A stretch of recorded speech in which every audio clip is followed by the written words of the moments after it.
On va ici parler d'intégration et d'inégalité dans le cadre de l'intégration sur un intervalle quelconque. Et dans ce qui suit, A et B désignent les bornes inférieures et supérieures d'un intervalle I.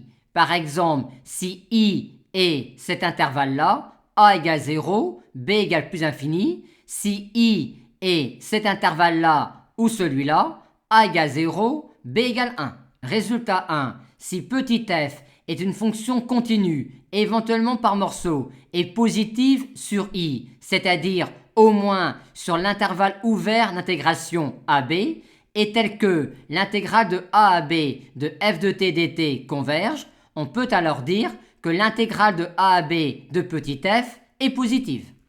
Et si on prend un réel C compris strictement entre A et B, on a alors cette inégalité-là. Maintenant, dans le cadre de l'intégration sur un intervalle quelconque, pour écrire une inégalité sur une intégrale, on procédera classiquement en commençant par écrire une inégalité sur les fonctions que l'on intègre.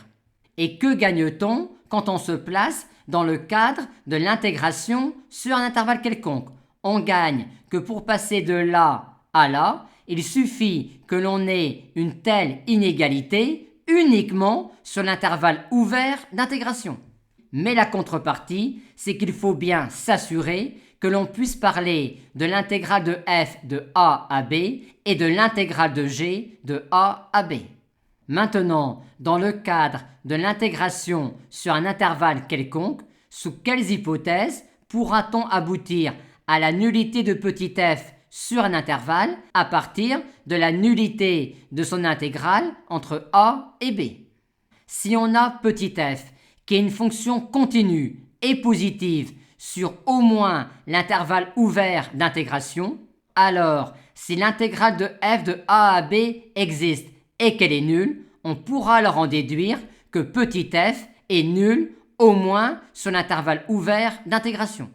En fait, on pourra en déduire que f est nul sur tout intervalle I dans la borne inférieure et A et dans la borne supérieure et B et sur lequel petit f est continu et positive. Conséquence de cela, ici, quand on écrit une inégalité sur une intégrale à partir d'une inégalité sur les fonctions. Si maintenant on considère des fonctions f et g qui sont continues au moins sur l'intervalle ouvert d'intégration, on pourra alors dire que l'inégalité large ici est en fait une inégalité stricte, sauf si f égale g au moins sur l'intervalle ouvert d'intégration. Et pour terminer avec intégration sur un intervalle quelconque et inégalité, signalons que dans le cadre de l'intégration sur un intervalle quelconque, on a également l'inégalité triangulaire, en faisant toujours attention que quand on écrit l'inégalité triangulaire, on doit avoir une borne A qui est inférieure ou égale à la borne B.